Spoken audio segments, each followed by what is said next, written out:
Part 1, Part 2, Part 3, and Part 4. Now look at Part 1. Part 1. You will hear a telephone conversation between a customer and a telephone service representative. First, you have some time to look at questions 1 to 6.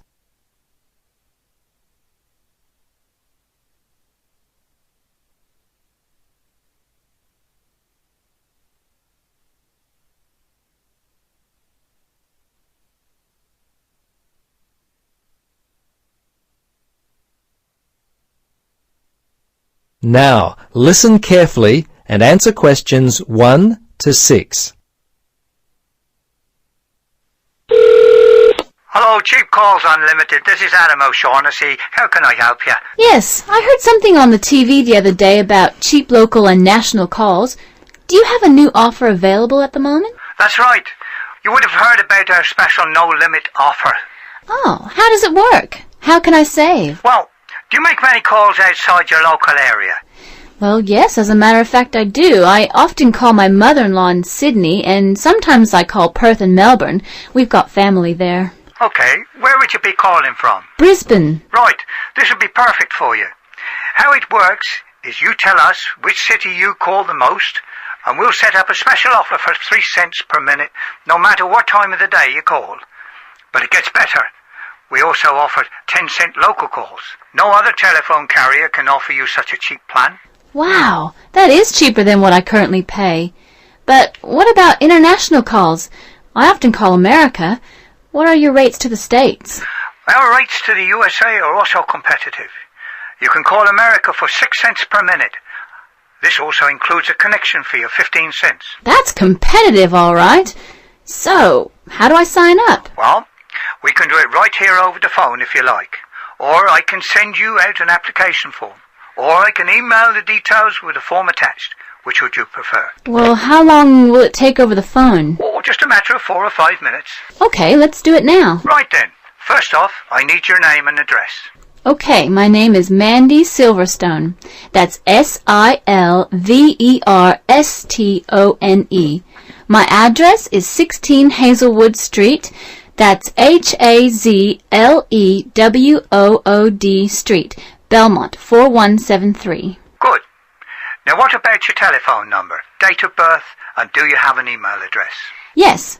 The telephone is 55223481. My date of birth is July 13th, 1972, and my email address is mandy@tele.com. That's MANDY@TELE.com. Why do you need my date of birth? Before you listen to the rest of the conversation, you have some time to look at questions 7 to 10.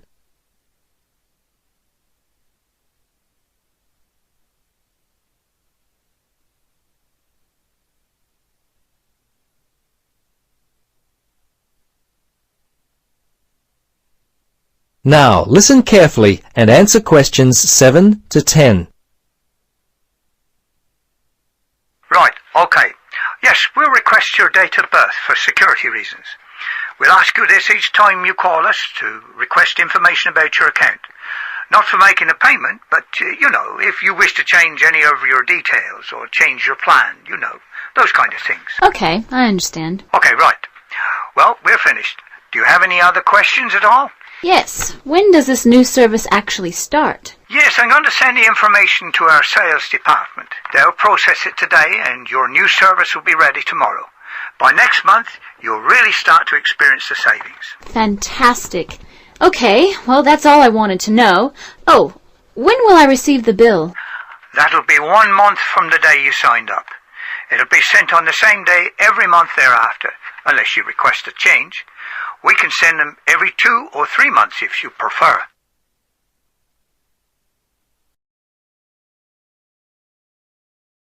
That is the end of Part 1. You now have half a minute to check your answers. Do subscribe our channel and like the video so that we feel motivated and make more and more videos for you. And please press the bell icon so that you can get notification for every new video, which is absolutely free. Thanks. Now turns to part 2. Part 2.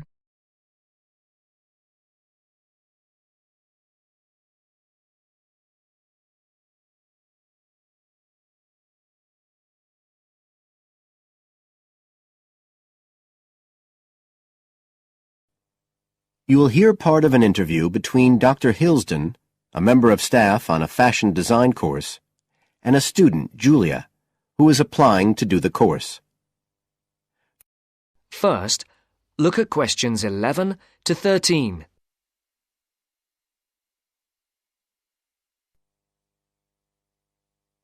Right, Julia. So, from your CV and portfolio, and what you've already told me, you seem to be very much the sort of person we're looking for on the postgraduate course. So tell me, you finished your fashion design course in London 4 years ago. Did you think of carrying straight on and doing a higher degree at the time? Yes, but there were financial pressures. So I ended up working in the retail industry, as you can see from my CV. And actually it was a very useful experience. In what way? Well, I was lucky to get the job with Fashion Now. They're a big store, and one of my priorities was to get as much experience as possible in different areas. So that was good because I had the chance to work in lots of different departments. And having direct contact with the customers meant I was able to see how they reacted to innovation, to new fashion ideas. Because with Fashion Now, a designer might show something in New York or Milan, and there'll be something similar in the shop within weeks.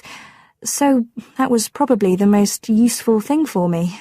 Right. And so what's made you decide to do a postgraduate course now? Well, while I enjoyed working at Fashion Now, and I learned a lot there, I felt, well, the way forward would have been to develop my managerial skills, rather than my skills in fashion design, and I'm not sure that's what I want to do. Yes.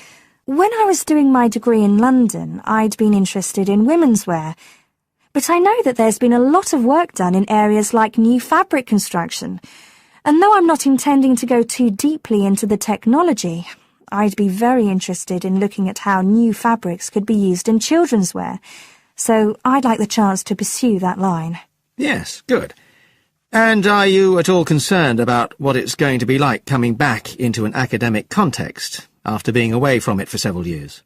No, I'm looking forward to it. But I'm basically more interested in the application than the theory, or at least that's what I've found so far.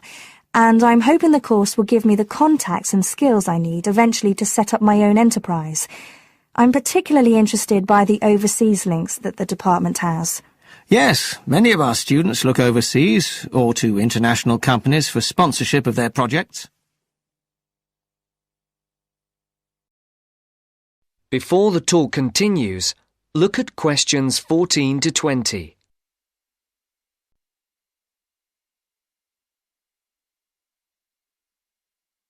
As you listen to the second part of the talk, answer the questions. And the facilities here look excellent. I just went to look at the library. It's really impressive. There's so much room compared with the one at my old university. Yes, most students find it's a good place to study. And there are link-ups to other universities, of course, and all the usual electronic sources. The staff run an information skills programme, which we recommend all postgraduates do in the first week or two. Design students find these special collections particularly useful. Yes. Then we have a separate computer centre, which has its own academic coordinator, Tim Spender. He's got a background in art design, and the ethos of the centre is that it's a studio for innovation and creativity, rather than a computer laboratory. Oh, right. I liked the study spaces where students can sit and discuss work together. Very useful for joint projects. We always had to do that sort of thing in the cafeteria when I was an undergraduate. And I read in the brochure that there's a separate resource for photography. Yes, it's called Photomedia. It's not just for photography, but things like digital imaging and new media. It's a resource for all our students, not just fashion design. and we encourage students to work there, producing work that crosses disciplinary boundaries. It's well used. In fact, it's doubled in size since it was set up 3 years ago. And we also have an offshoot from that, which is called time-based media. This is for students who want to develop their ideas in the area of the moving image or sound. That's in a new building that was specially built for it just last year. But there are plans to expand it, as the present facilities are overstretched already. Right. Now, is there anything you'd like to ask about the course itself? I know it's a combination of taught modules and a specialist project, but how does assessment fit in? Well, as you'd expect on a course of this nature, it's an ongoing process. The degree course has 4 stages, and there are what we call progress reviews at the end of each of the first 3. Then the final assessment is based on your project. You have to produce a report, which is a critical reflection on your work. And is there some sort of fashion show? There's an exhibition. The projects aren't all focused on clothes as such. Some are more experimental, so that seems more appropriate. We ask representatives of fashion companies along, and it's usually well attended. Right. And another thing I wanted to ask. That is the end of part 2. You now have half a minute to check your answers. Now turns to part 3. Part 3. You're going to listen to a talk about the food we eat. First, you have some time to look at questions 21 to 25.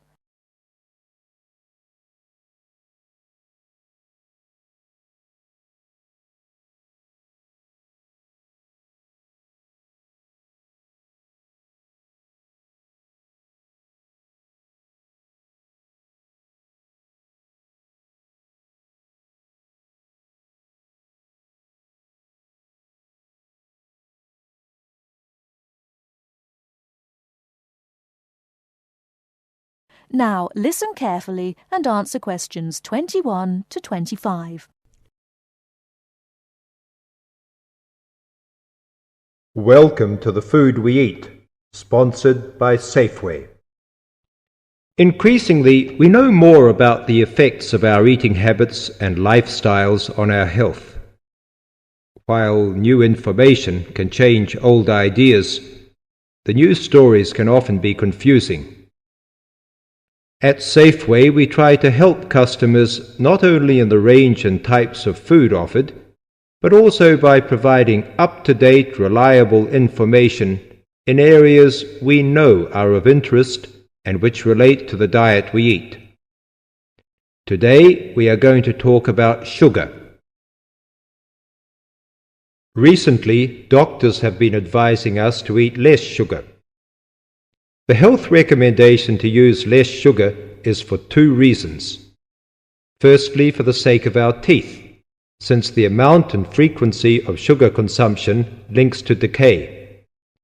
Secondly, as sugar is a good source of calories, it can easily be a problem if we tend to be overweight. The dental risk is because bacteria which occur naturally in our mouth feed on carbohydrates, sugar and starch, to form plaque and acid. Plaque is a sticky coating that prevents the bacteria being removed by saliva. The acid attacks the tooth itself. This takes time, however, so the trick is to avoid sticky foods like sweets, which stay around in crevices feeding the bacteria.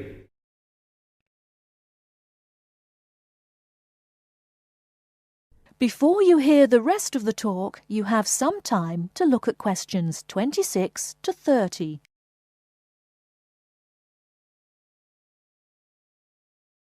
Now listen and answer questions 26 to 30.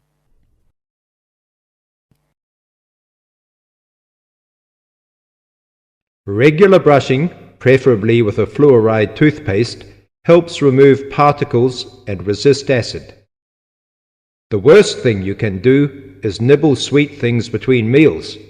It puts your teeth under constant attack.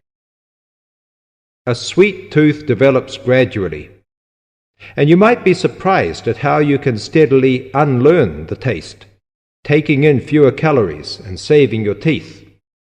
Here's some ways. A. Gradually cut down the sugar in tea and coffee till you can stop altogether or switch to sweeteners. B. Choose snacks with a lower sugar content. Fresh fruit, raw vegetables, crackers, milk or low-fat natural yogurt. Remember, some fruits like raisins have lots of sugar. C. Look for reduced sugar alternatives. There are more and more around, from diet drinks to yogurts, even jams and sauces. D. Try gradually to cut back on the sugar you use in cooking, especially in baking.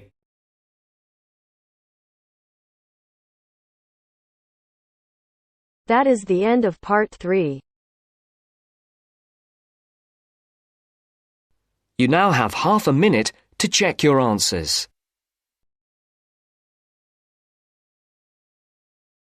Now turns to part 4. Part 4. Hear a lecture on the research on teen brain. Now you have half a minute to read the questions 31 to 40.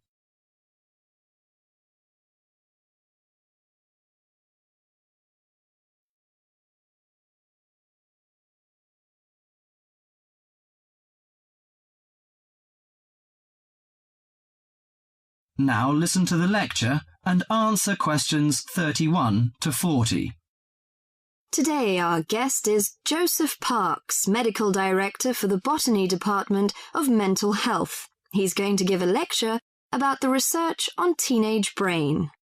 Good morning, everyone. Today I'm going to introduce the new research about adolescent mind, the teenage brain. How much do you know about that? Do you believe in brain scanning? Do you think we can judge whether a teen is normal or mentally ill? Or it's just another immature test?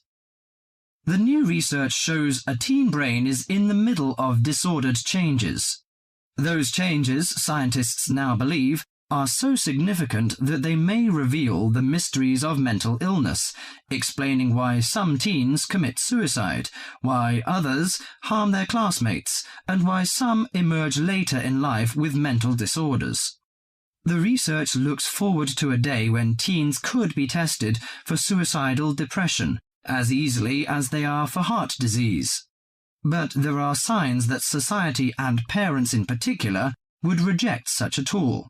Many parents question the validity of a mental health diagnosis. They fear that their children will be falsely tagged with a mark that he or she is abnormal. At the center of the debate is the teen brain, its confusing architecture, and the difficult question of what's typical in a teen and what's not. Under the old thinking, the adolescent brain was fully formed, needing only to be filled with facts, figures, and experiences to become an adult mind. At the same time, many people rejected the idea that young people were even capable of developing mental illnesses. However, the new research shows a teenage brain is an organ in transition. It has an unstable and vulnerable composition. The evolving teenage brain clearly isn't adult-like until the early 20s. If teens act young and stupid, it may be because brain areas that govern rational thought are not mature yet. All that is fine when the brain develops normally. But if the teen brain fails to successfully reinvent itself as an adult brain, mental illness may happen. Researchers increasingly believe if that process stops for some reason, teens are likely to develop mental illness. Early warning signs might be disregarded, as adults may think them the typical teen behaviors.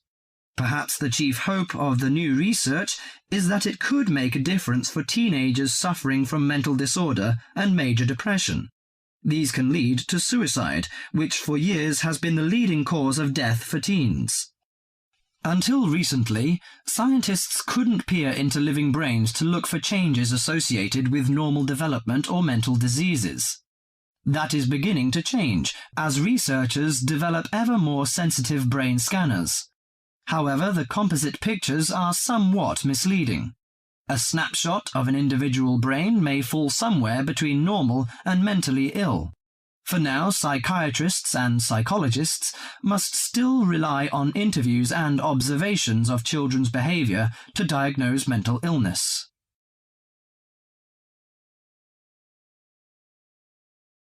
That is the end of part 4.